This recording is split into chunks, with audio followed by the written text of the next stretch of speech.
Hi everyone, welcome to the 2-Minute Pocket Coach. Today is the first series in our Self-Awareness monthly theme. I want to share with you today 4 limiting thinking patterns that could be dragging you down or holding you back.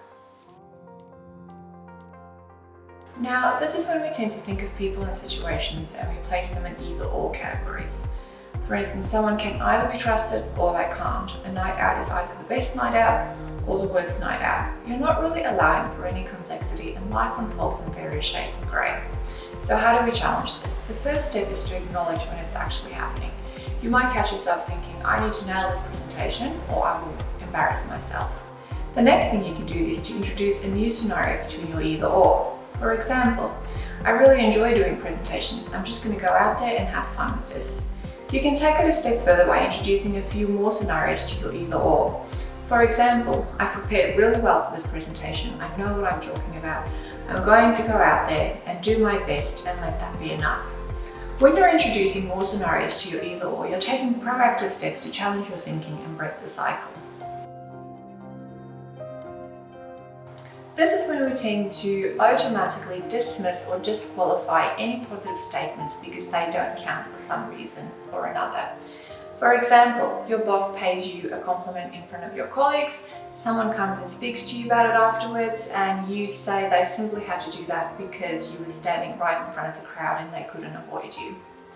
How do we challenge this? Well, it's important to understand that if you're constantly or automatically dismissing any positive statements, you are actually reaffirming any negative beliefs you have about yourself or the world.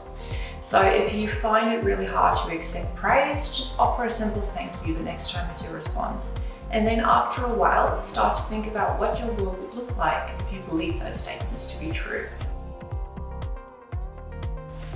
Now, this is something that I do see quite a lot of. We tend to take excessive responsibility or we self-blame for situations that weren't really in our control. We weren't the ones responsible for the outcome, or we weren't the only ones responsible for the outcome.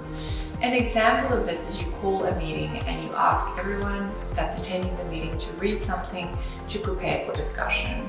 The meeting comes along, no one's read anything and no one's really open to having a conversation about this.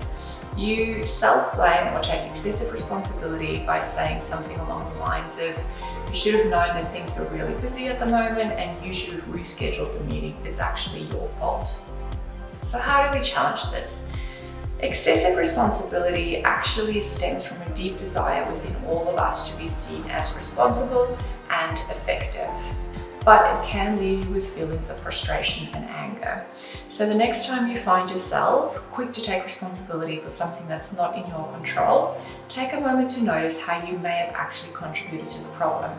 Sure, you may have noticed that things were a little bit busy and you could have pushed out the meeting, but you do need to balance your thinking by considering all other factors and who else may hold responsibility.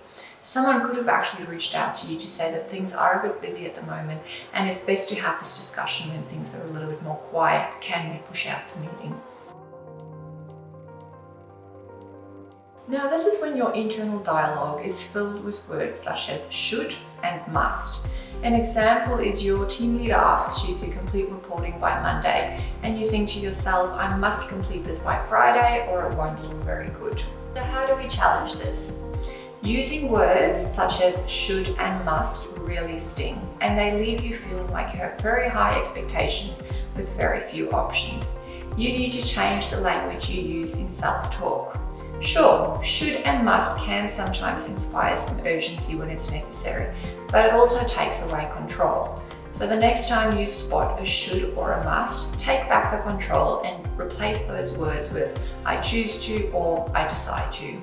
Thank you for watching the first release as part of our Self-Awareness Month. I really do hope that you enjoyed today's topic, and if this is something that resonated with you or you want to discuss it further, please reach out.